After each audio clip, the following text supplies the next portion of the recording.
So our second step here is we're going to write an equation, and Renita paid $350 for the year. And we're told also that she went to 30 sessions. And remember that 30 sessions, you're going to be charged R dollars because we're letting R represent the rate per session. So the amount for 30 sessions is going to be 30 sessions times R, or in other words, the amount charged per session. Calvin, and also, can't forget about the annual membership fee, which is going to be A. He's going to pay 30 times the amount per session plus the annual membership fee. Calvin, on the other hand, paid $450, and he went to 50 sessions, so he would have paid 50 sessions times the amount per session plus the annual membership fee as well. So the two equations we've got for Renita, it's 350 is equal to 30 times R plus A. For Calvin, it's 450 is equal to 50R plus A, 50 times R plus A. So now what we can do is, here's our linear system. We're going to subtract because remember we have the same coefficient on the A, for the A, coefficient of 1 and a coefficient of 1, so we can subtract these two linear equations in order to solve the linear system. So we'll be eliminating A here. So 350 minus 450 is negative 100.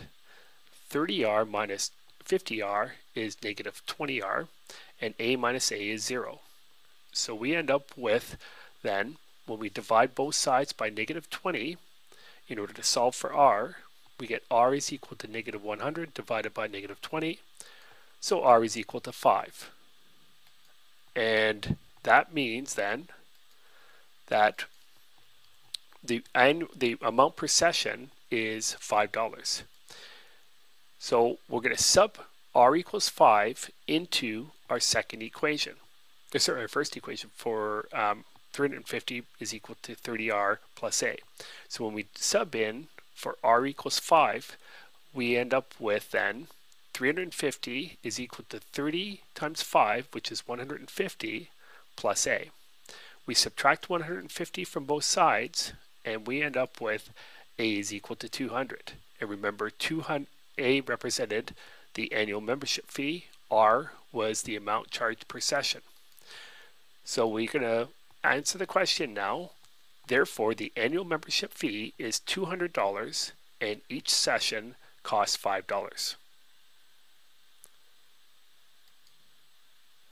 For the next question, the Environment Club at your school has decided to organize a fine paper recycling in the building as a way of helping the environment and also to raise money. The club can sell each ton of fine paper collected for $125. However, it costs $750 to buy recycling bins and $80 per ton to cart the paper to the recycler. We want to write an equation that gives the total cost for recycling for X tons of paper. So we're going to try and figure out here. Now the cost is going to be $750, and if we recycle X tons, well, $80 times, so it's going to be $80 per ton. And we're going to let X represent the number of tons recycled. And we're going to let C represent the cost of the recycling. So our equation is C is equal to $750, which again is the cost of the recycling bins, plus $80 per ton to cart the paper to the recycler. We're going to write another equation now for total income for recycling X tons of paper. And so for each ton, they collect $125. So the income is going to be $125 per ton. So the income, or the amount of money collected, is equal to 125x. So now what we can do is use one of the methods of solving linear systems, and we're going to then figure out what the break-even point is. So how many tons they have to collect in order to break even.